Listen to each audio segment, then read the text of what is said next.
I drew a city of dog warriors. You guys have patiently awaited for a week for me to finish the story of Felinia and Caninae, but I wonder if there ever will be an end. Let me know whose side you choose down in the comments below. Last time, the cat kingdom of Felinia faced off against the dog kingdom of Caninae, their first big skirmish sending the armies home licking their wounds.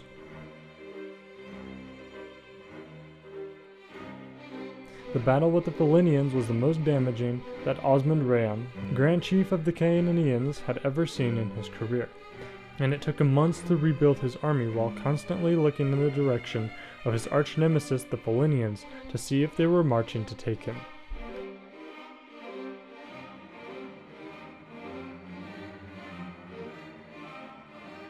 Yet the caddish race of the Felinians would not be the one to claim his life. Many speculate on Rayan's death, some thinking it was natural while others believe it was an assassination.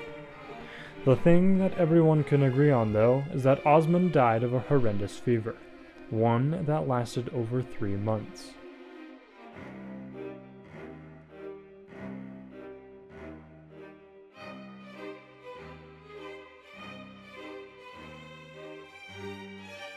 Rayan's only descendant was his nephew Arnold, but the boy was barely 8 months old. That left the title of Grand Chieftain to either the 17-year-old mother of Arnold or Rayan's second-in-command, General Euclid. Many thought that war would break out right after the death of Osmond, but as Osmond uttered his dying words, Euclid carried the news of the death to Aceryn, then asked for her first command as Grand Chieftain of the Caninians.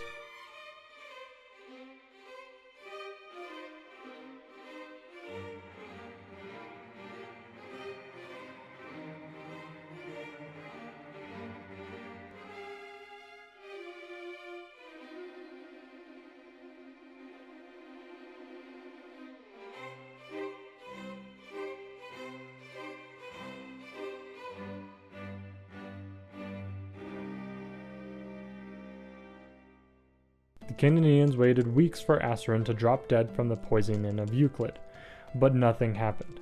The man stood faithfully at his new leader's side.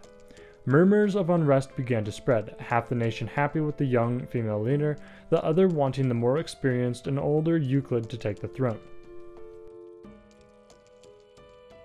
It took 3.5 months for full-on civil war to break out amongst the Caninians.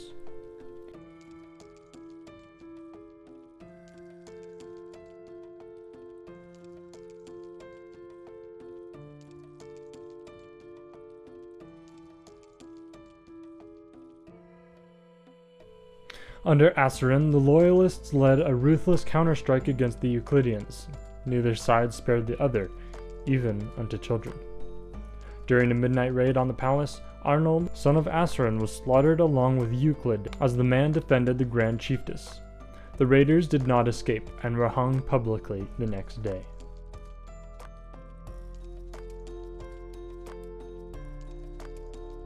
Meanwhile, the Felinians watched as the Caninians turned on each other.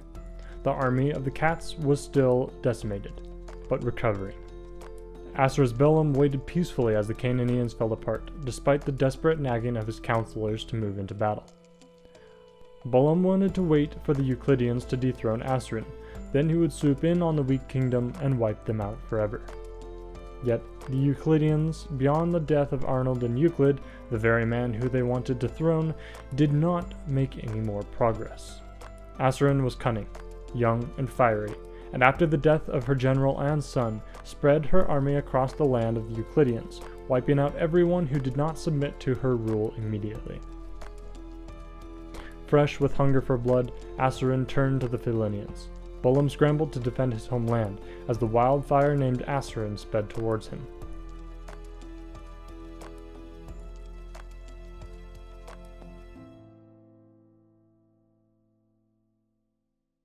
Aceryn spread the Caninaean land several miles within the Felinian borders, but under the advice of her generals, halted to counter plunder and rebuild her army after the Euclidean revolt. After her fiery advance, it was not hard uniting the remaining Caninaean tribes under her influence and recruiting more soldiers, so when the Felinians finally came, Asarin was able to defend her newly claimed territory.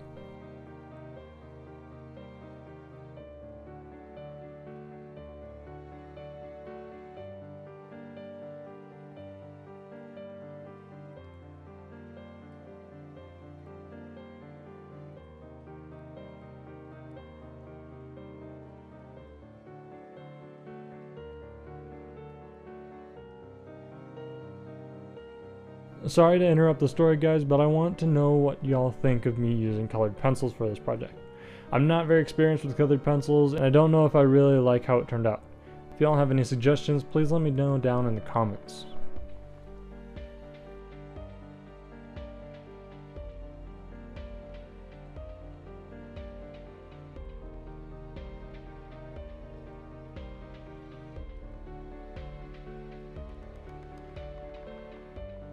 The winter after Asarin's first attack on the Felinians was harsh.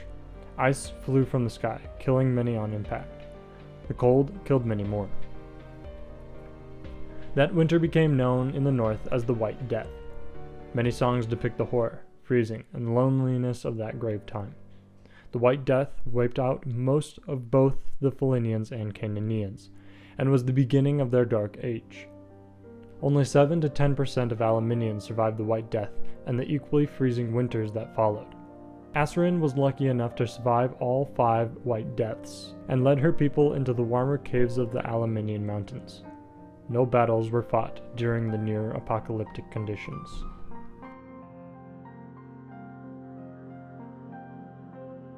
The Dark Age was long and cold, the desperate Aliminians scavenging for whatever food they could find. 38 years was how long it took for the Aliminians to start significantly rebuilding. Asarin was unable to see any more battles through by the time she died, short of a few small run-ins. Bullum died by the third White Death, leaving the command of the Felinians up for grabs. The command stayed empty for many years, the isolated Felinians fracturing into many tribes once again.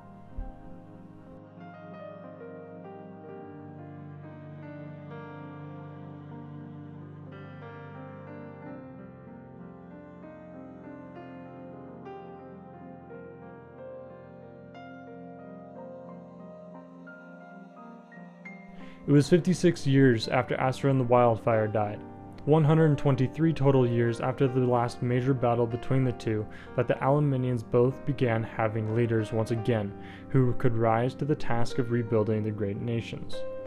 Caninae was first, Felinia following 17 months later. Their leaders were Icarus Rolani of Felinia and Trojas Rhaeon of Caninae. Both named themselves sole monarchs of their nations, and both took up the dream of their forefathers, of an Aliminia ruled by their race.